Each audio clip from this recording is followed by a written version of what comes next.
temos como tema o seguinte: a descoberta do plano de Deus para a sua vida. A descoberta do plano de Deus para a sua vida. Deuteronômio capítulo 10, versículo 12. Agora, pois, ó Israel, que é que o Senhor requer de ti? Quero lembrar a todos que quando Deus se refere a Israel hoje, não se refere apenas à nação de Israel, o Estado de Israel, mas ele se refere a todos aqueles que estão sobre a promessa de Deus.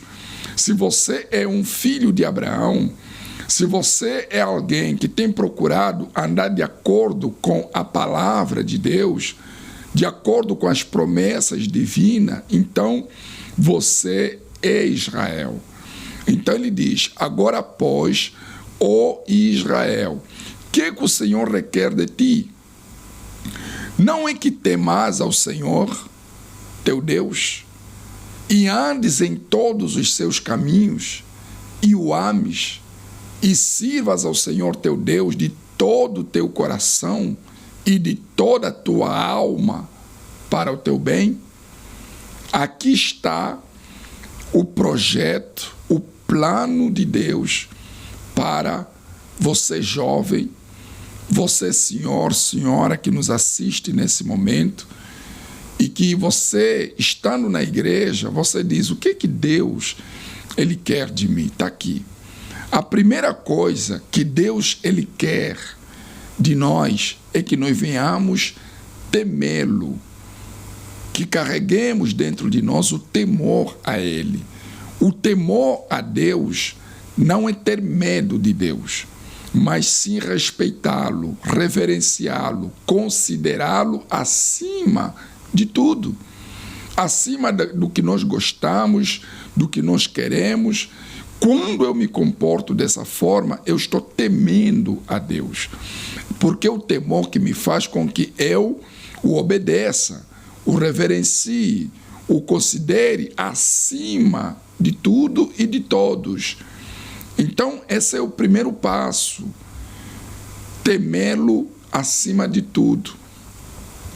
Muitos jovens acham que não é o tempo de buscar a Deus, que não é o tempo de ir para a igreja, que não é o tempo de servi-lo, porque, na verdade, o que está a faltar é o temor.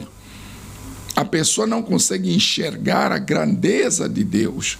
Ele não consegue ver Deus como o supremo, o soberano, o Senhor dos céus e da terra, o Senhor, o Deus dos exércitos, o Senhor dos exércitos. Então, quando eu olho com os olhos do temor, eu olho a grandeza de Deus e aí eu passo, então, a reverenciá-lo. Aí depois diz: e que andes em todos os seus caminhos. Depois do temor, Deus quer que eu ande nos seus caminhos. Que caminhos são esses? O caminho da fé, o caminho da santidade, o caminho da palavra. O mal quer que eu ande no caminho das drogas, que eu ande no caminho do crime, que eu ande no caminho da desobediência, da imoralidade. Mas Deus, ele quer que eu ande no caminho da fé, no caminho de Deus, que é o caminho da ética, da moral e da disciplina. O diabo não quer isso. O diabo quer que eu ande desordenadamente. Então, que eu ande nos caminhos, que andemos nos seus caminhos, que é o caminho do reino de Deus. O caminho onde há ordem e disciplina. Aí vem a terceira coisa: e que o ames. Quer dizer, o amor a Deus, o amor que eu tenho para com Ele, não é o mesmo que eu tenho para com os meus pais, que eu tenho para com os meus irmãos.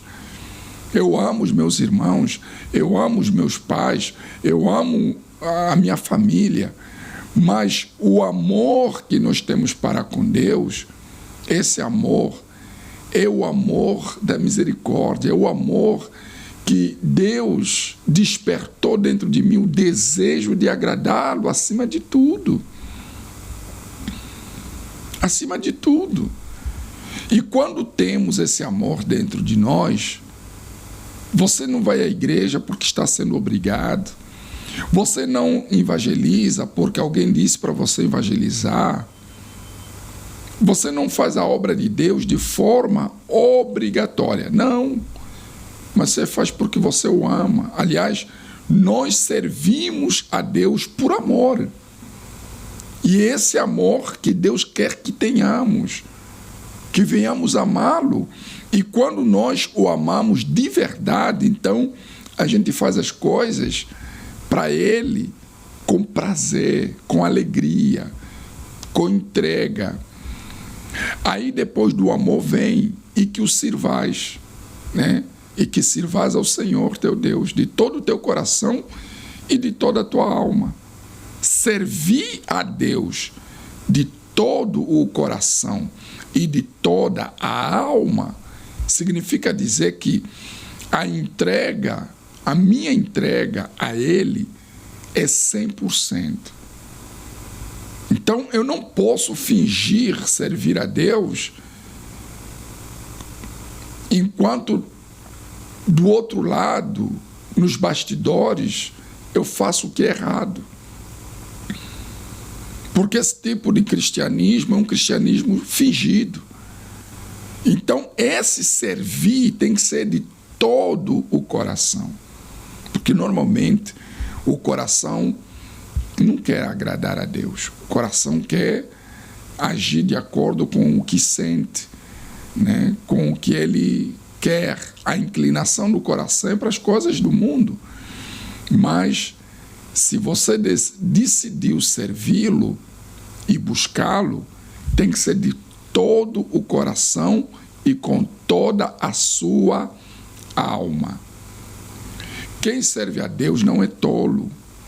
Quem serve a Deus não é bobo. Mas, às vezes, o diabo tenta passar a ideia de que quem decidiu servir a Deus é bobo, é burro, é tapado. Mas isso não é verdade. Quem serve a Deus é a pessoa mais inteligente que há sobre a face da terra. Aí diz assim: quando o jovem tem um encontro com Deus e o selo do Espírito Santo sobre ele, então passa a saber o propósito do Todo-Poderoso em sua vida, que ele comece a servi-lo. Vamos explicar um pouco mais sobre o plano de Deus. Muitos pensam que seu destino está traçado por Deus e que ele realizará em suas vidas aquilo que tem planejado. Nós, porém, não cremos nisso. Acreditamos que nós somos os responsáveis pelo nosso destino.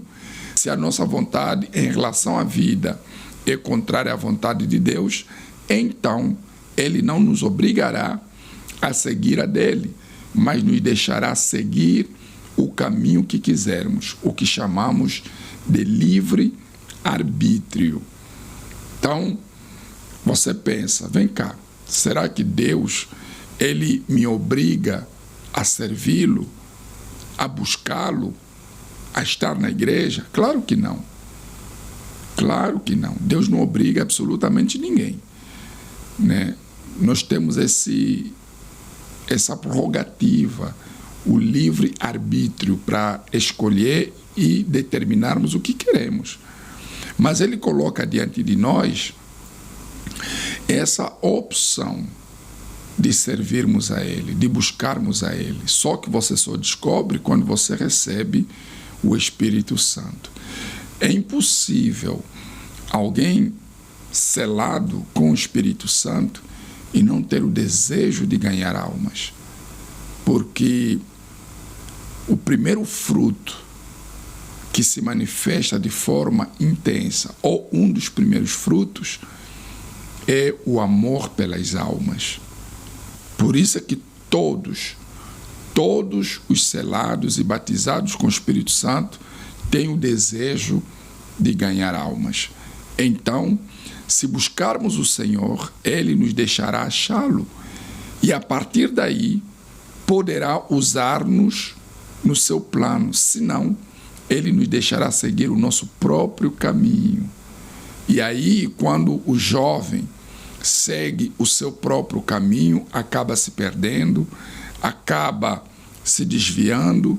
Por isso você vê jovens perdidos, porque já que Deus não obriga, e normalmente o jovem quer escolher o seu caminho, e ele nunca vai escolher o caminho certo, escolhe sempre o caminho errado, que é o caminho da desobediência. Esse plano de que estamos falando não é um plano pessoal que Deus tem para cada um. Ele não tem um plano para mim, outro para você e mais outro para o seu colega. Não. O plano de Deus é um só. E qual é?